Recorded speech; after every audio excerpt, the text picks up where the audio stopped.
soon, called Haki Yetu.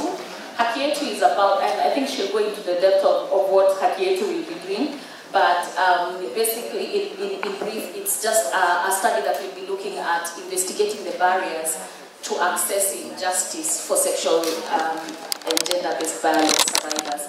Welcome, Hester. Thank you so much. Good morning, everybody. Good morning. On behalf of all the co-investigators, I will present the study titled Haki Yenu Study. That means it is your right. Sexual and gender-based violence is perhaps one of the most widely spread and socially tolerated form of human rights violations globally. And it comes with very serious global and, very serious public health as well as developmental issues. It results from and propagates gender inequalities. Global statistics indicate that 1 in 5 women will be a victim of rape or attempted rape in her lifetime. And approximately 1 in 3 will have been beaten, coerced into sex, or otherwise abused by a family member or an acquaintance.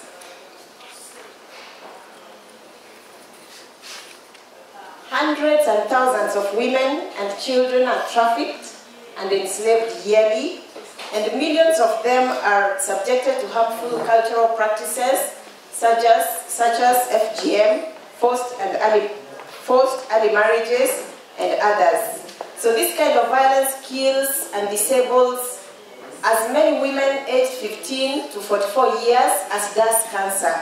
And its toll on women's health is surpasses that of traffic accidents and malaria combined. So that is how serious the problem of gender-based violence is. So the situation in Kenya is not any different.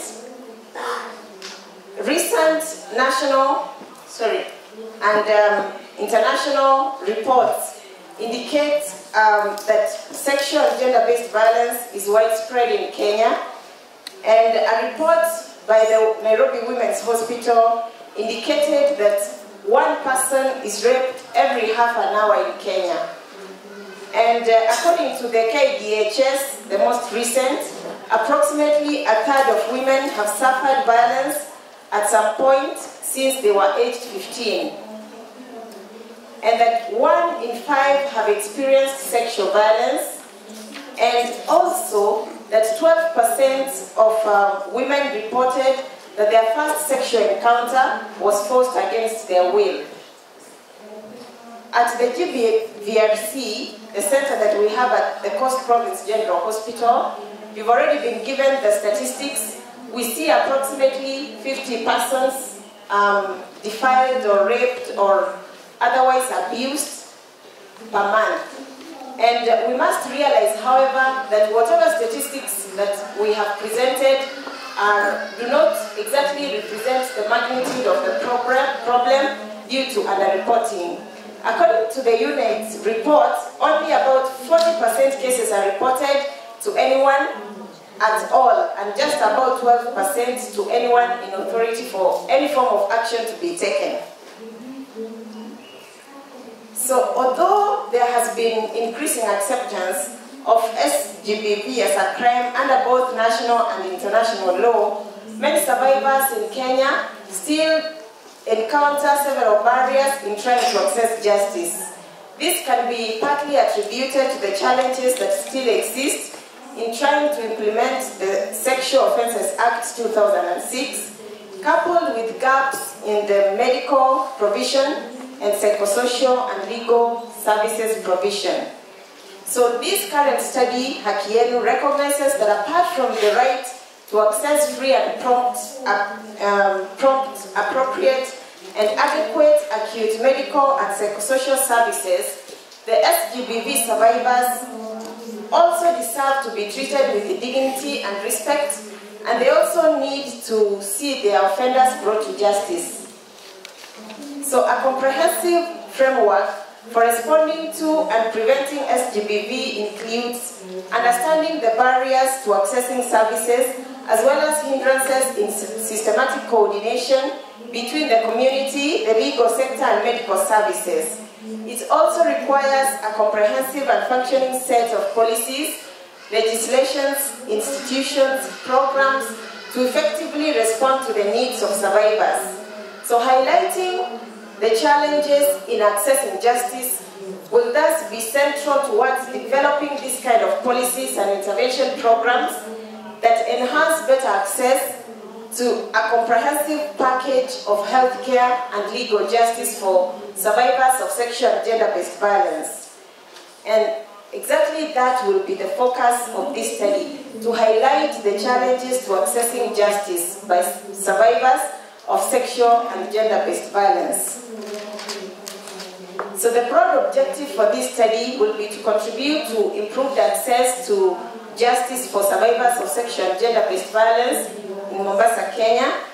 Primary objectives will be to investigate legal outcomes of sexual and gender-based cases that were filed at the Mombasa Law Courts and the Children's Courts between August 2007 and December 2011.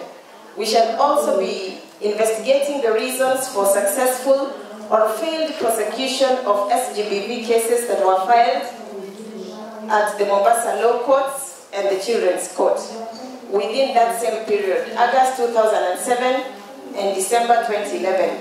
We shall also investigate reasons why some survivors who passed through GBVRC between August 2007 and December 2011 filed or did not file their cases against their perpetrators.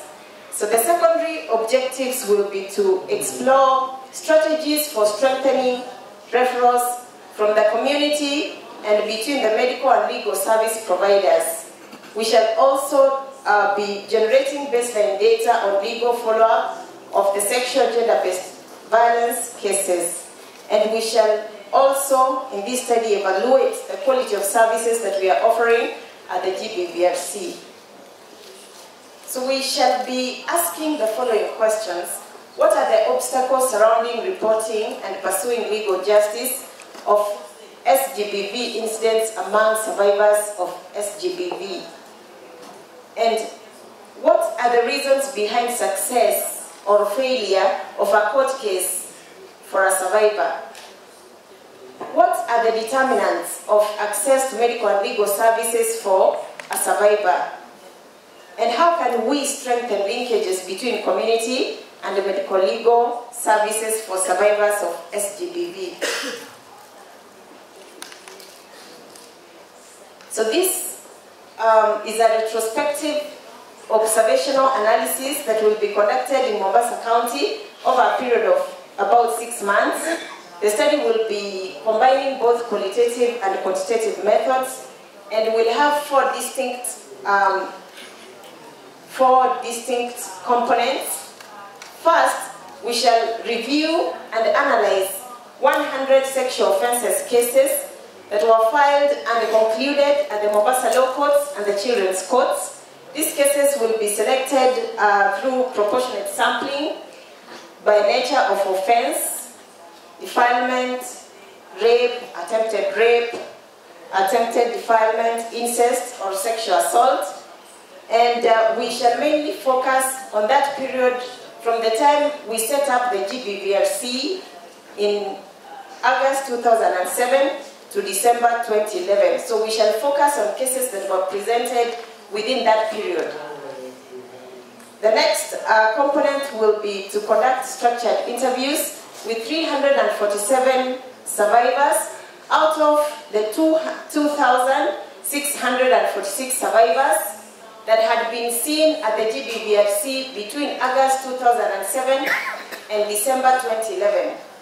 We shall also conduct key informant interviews with 20 key informers who will include healthcare providers, chiefs, police, investigators, and police prosecutors.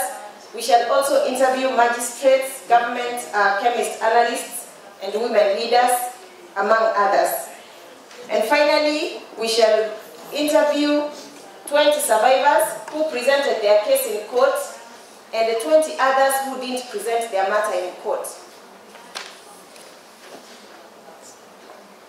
We expect to document the number of SGBV cases filed in the Mombasa courts and children's court between August 2007 and December 2011 that were successfully prosecuted. We will also document the number of SGBV cases filed in the Mombasa law courts and children's court between 2007 and December 2011 that were not successfully prosecuted. We also hope to document the reasons why some SGBV cases went through or did not go through successful prosecution. And we shall also document the reasons why some survivors who passed through our center did not seek legal redress. We hope also to document the strategies for strengthening the referrals from the community and between the medical and legal service providers.